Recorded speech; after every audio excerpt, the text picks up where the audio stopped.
ඉතින් ඔයා මුලින්ම අද නම් මගේ vlog එකක් බලන්නේ. මගේ නම නිලක්ෂි. මේ vlog එකෙන් අරගෙන ඉන්නේ වෙසක් පොය දවසේ අපි මොනවද කරේ, අපි කොහෙද ගියේ කියලා. අපි plan කරන් හිටියා වෙසක් පොයට ගාල්ල යන්න. ඉතින් වෙසක් පොය දවසේ උදේ 10ට විතර අපි පිටත් වුණා ගාල්ල යන්න.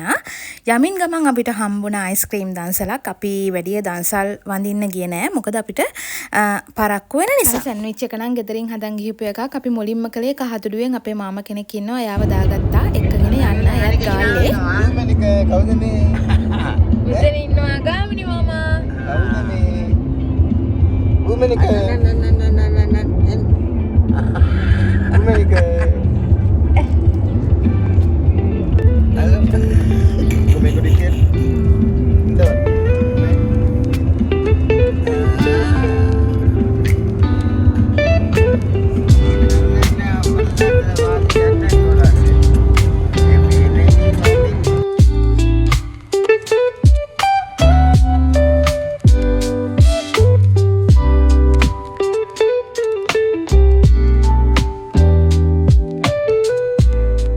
මාර වැඩක් උනේ ළමයි.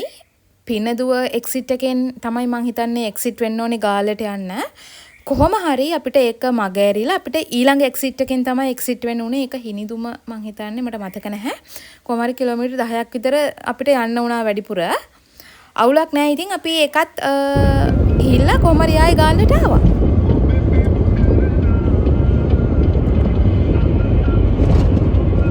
නැග්ගවලේ ඉඳන් කනවා. එන නැත්නම් නිදිමත ඇදෙනවා මේ ගෙලවන්න බෑ. අයියේ උඩකට දුවන්නේ.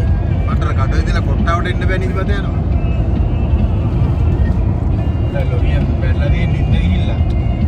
අපේ අප්පච්චි කියනවා මේ ඩ්‍රයිව් කරද්දී විශේෂයෙන්ම හයිවේ එකේ යද්දී නිදිමත එනවලු. ඉතින් ඒක නිසා මොනවා හරි කකා යන්න ඕනලු. එතකොට නිදිමත නැති වෙනවලු. අපේ චූටි බූවි ඉස්සරහ ටිකක් යනවා ආයෙ පිටිපස්සට යනවා. යාට එක තැනක ඉන්න බෑ.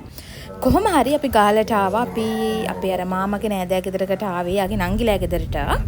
ඇවිල්ලා දවල්ට කාලා අපි යනවා දැන් ගාල්ලේ කොටුවේ රවුමක් යන්න. එහෙනම් ඔයාලත් එක්කගෙන යනවා ගාල්ලේ කොටුව වටේ.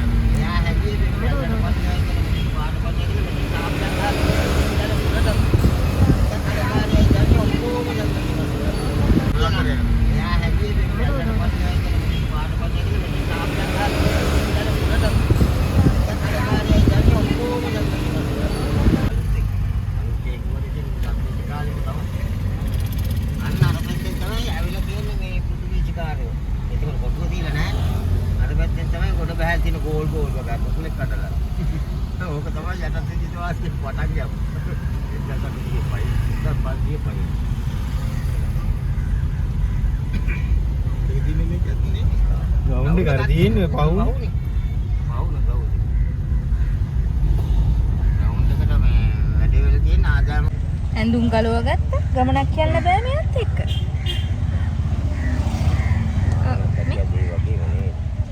මෙයාට AC නැතුව බෑ යාළුවනේ.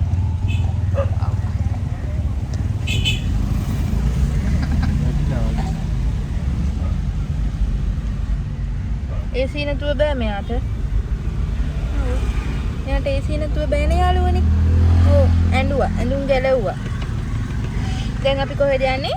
බීච්.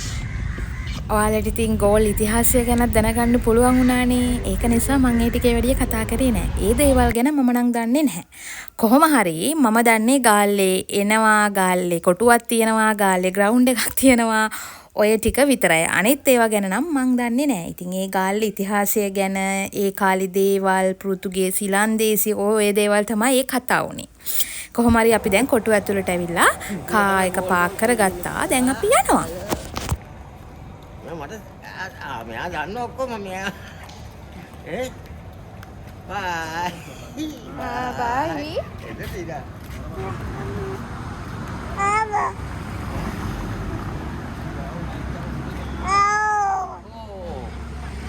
අපි කලින් ප්ලෑන් කරන් හිටියේ ගෝල් දවස් 2ක් ගත කරනවා කියලා හිතාගෙන අපි ඒකට ලෑස්ති පිට තමයි ආවේ. ඇඳුම් හදාගෙන බබාට කෑම එහෙම හදාගෙන ආවා. හැබැයි අපි ඒ තීරණය මෙහෙට ආවට පස්සේ වෙනස් වුණා. නාලා හිතේ හැටියට කොටුව ඇතුලේ ඇවිදලා අසාස හැම ෂොප් එකකටම ගිහිල්ලා එහෙම මම අවිදිනවා කියලා හිතාගෙන තමයි ආවේ. ඇත්තටම නාන්නවත් අපිට බැරි වුණා. මාමා අපි නෑවේ නෑ. එයා ඔය නාන්න ලෑස්ති වෙලා තමයි ඔය ඉනේ මේ සරමද්ද කොහෙද ගහගෙන යනවා. එයා නෑවා අපි නෑවේ නැහැ. මොකද මේ හේතු කිහිපයක්ම තිබ්බා අපේ මේ ප්ලෑන් එක වෙනස් වෙන්න. මට අසනීප වුණා. ඒ අසනීප වීමත් එක්ක බීච් එකේ බහලා නාන්න බෑ. ඔයගොල්ලන්ට තේරෙනවා ඇති මං කියන එක. සහ අනිත් එක බබා ගෙදරදී හොඳට හිටියා. මෙහෙට ආවට පස්සේ හොඳට හිටියා. ටික වෙලාවක් යනකොට එයාට පොඩ්ඩක් කම්ෆර්ටබල් නැති ගතියක් තේරුණා අපිට එයා. අපි දවස් දෙකකට බබාට කෑම හදාගෙන කෑම අරගෙන ආවා. අපි ඇඳුම් ලෑස්ති කරන් ආවා. මේ ඔක්කොම එහෙ වුණා. අනිත් විශේෂම දේ තමයි පුදුමත් සෙනගක් හිටියා ගෝල් ෆෝර්ට් එකේ. බීච් එකෙත් එහෙමයි ඔයගොල්ලන්ට බලා ගන්න පුළුවන්. මං ආස නෑ ගොඩාක් සෙනග ගැවසෙන තැන්වල ඉන්න. ඒක නිසා මට ඒ මගේ හිත මේවා වුණා. මං ඊට පස්සේ අපි තීරණය කරා නෑ අපි ඉන්නේ අපි යනවා කියලා. අනිත් එක මේ අපේ මාමලා නැන්දලා ගෙදර බල්ලෝ දෙන්නෙක් ඉන්නවා. අපි හිතුවා මේ බල්ලන්ගේ ඉතින් බල්ලෝ ගා විස බීජ එහෙම තියෙනවනේ. ඉතින් බාබාට ඒකත් බලපායිද දන්නේ නැහැ කියලා. ඒක නිසා අපි හිටියේ නැහැ. අපි එදාම ආවා.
තිබ්බලමයි මම ඔයගොල්ලන්ට බලන්නත් එක්ක ඒක වීඩියෝ කරගත්තා. දැක්කේ නැත්නම් ආපහු පොඩ්ඩක් පිටිපස්සට වීඩියෝ එක ගිහිල්ලා බලන්න.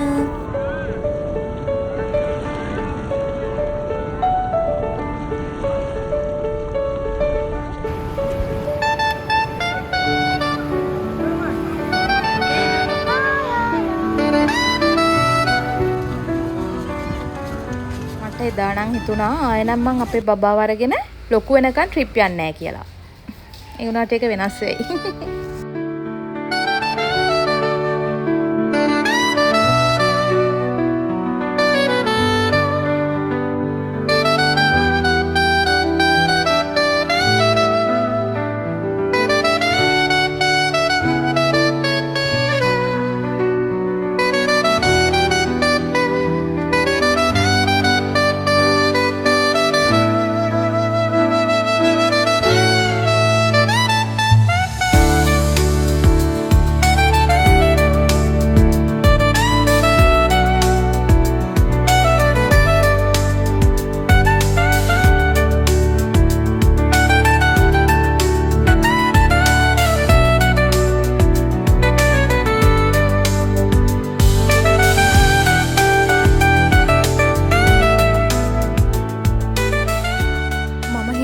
එකත් අතට මේක මේ විදියට වුණ එක හොඳයි කියලා. මොකද මම අසනීපෙන් හිටියේ. එතකොට ඉතින් අර පොඩ්ඩක් එන්ජොයි කරන්න අමාරුයිනේ.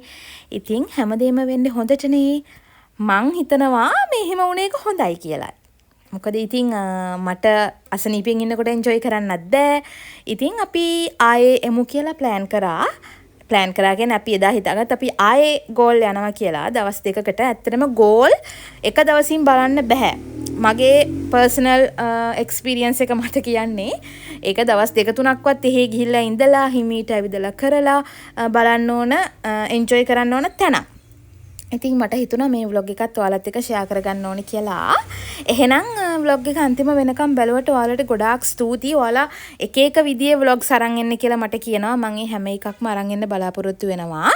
එහෙනම් අදට ගිහින් එන්නම්. ඔයාලා හැමෝටම සුබ දවසක්. බයි බයි.